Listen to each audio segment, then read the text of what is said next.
आज की सच्ची घटना मैं आपको सुनाने जा रहा हूं। ये सच्ची घटना है महाराष्ट्र प्रदेश के जिला नागपुर की। धनराज शिव खरे अपने खेत पर शौच करने के लिए जा रहे थे। वहां पे जो वो देखते हैं वो देखकर उसकी चीख निकल जाती है, क्योंकि पास ही में एक मानव का सर था। तो पुलिस को ये बात की सूचना दे दी जाती है। देखा जाता है तो उसके अंदर मंगलसूत्र, कान की पैरों की अंगूठियां और चांदी का एक कड़ा निकलता है। तभी किसी ने वहां पे कहा कि अभी 2-4 दिन पहले 25 मई को एक महिला सविता नाम की गुमशुदगी की उसकी दर्ज कराई गई थी।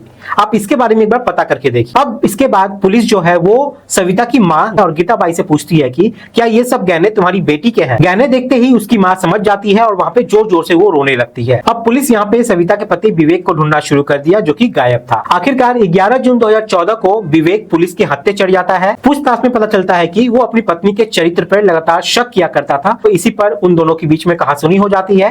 कहासुनी कुछ इतना बढ़ जाता है कि जिस खाट पे उसकी पत्नी बैठी हुई थी वो उसी खाट के पाए को तोड़कर निकालता है और उससे उसके सर पे जोर से वार कर देता है, जिससे उसकी वहीं पे मौके पे मौत हो जाती है। कोर्ट की तरफ से फैसला आता है और फैसले में विवेक को आजीवन कारावास की सजा सुनाई जाती है। अब मामला हाई कोर्ट में पहुंच जाता है। केस ज्यादा दिन टिक नहीं पाता और आखिरकार अदालत ने निचली अदालत के फैसले को रद्द कर दिया और इसको बाइज्जत बरी कर दी। अब बात है 10 जून 2018 की रात की। आराधना कॉलोनी में वो अपनी बहन के घर जाता है, अपनी जीजा के घर जाता है। अब वो अपने भाई विवेक को घर के अंदर लेके जाते हैं। अब रात में लगभग 1 बजे के आसपास विवेक की आंखें खुल जाती है। विवेक चुपके से उठ के जाता है, एक लोहा का रॉड निकालता है और सबसे पहले अपने सोए हुए के जीजा के ऊपर 3-4 बार बहुत तेजी के साथ करता है और वहीं पे उसके जीजे की मौत हो जाती है। वो अपनी बहन के ऊपर भी बहुत जोर से यहाँ पर वार करता है, उसकी बहन की भी वहीं पे मौत हो जाती है। उसने अपनी भांजी को भी नहीं छोड़ा। अब जो बुरी सास थी अर्चना की, उसे भी यहाँ पे मार दिया। अब उसने फिर से रॉड उठाया और जोर से मारा, लेकिन वो रॉड गलती से उसके बेटे को लग जाती है। दरअसल वो अपनी भांजी को मारना चाहता था। अब जो बचे हुए जो बच्चे थे वो जाग जाते हैं और जोर जोर से रोने लगते हैं, लेकिन जब तक उसकी चीखे की आवाज बाहर तक पहुंचती तब तक वो विवेक जो था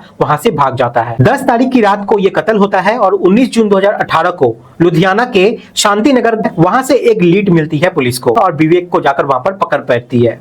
गिरफ्तार करने के बाद जब पूछताछ की जाती है तो उसने कहा कि जब वो जेल चला जाता है अपनी पत्नी के मर्डर के इल्जाम में, तो उसकी बहनोई उसका बहुत मदद करता है और मदद करने के बाद कहता है कि उसे जेल से निकलवाने में लाखों रुपए यहाँ पे खर्च हुए हैं, जो कि उसे किसी भी हालत में देने ही पड़ेंगे। लेकिन यहाँ पे उसके पैसे देने की कोई हैसियत नहीं होती है। तभी उसे कहा जाता है कि तुम्हारे नाम पे जो जमीन है उस जमीन को बेचकर तुम्हें पैसे देने होंगे। अब ये बात कितनी सच थी कितनी झूठ थी ये तो खैर मरने वाला ही बता सकता था, जो कि अब इस दुनिया में था नहीं, वो अब लौट के आ नहीं सकता था।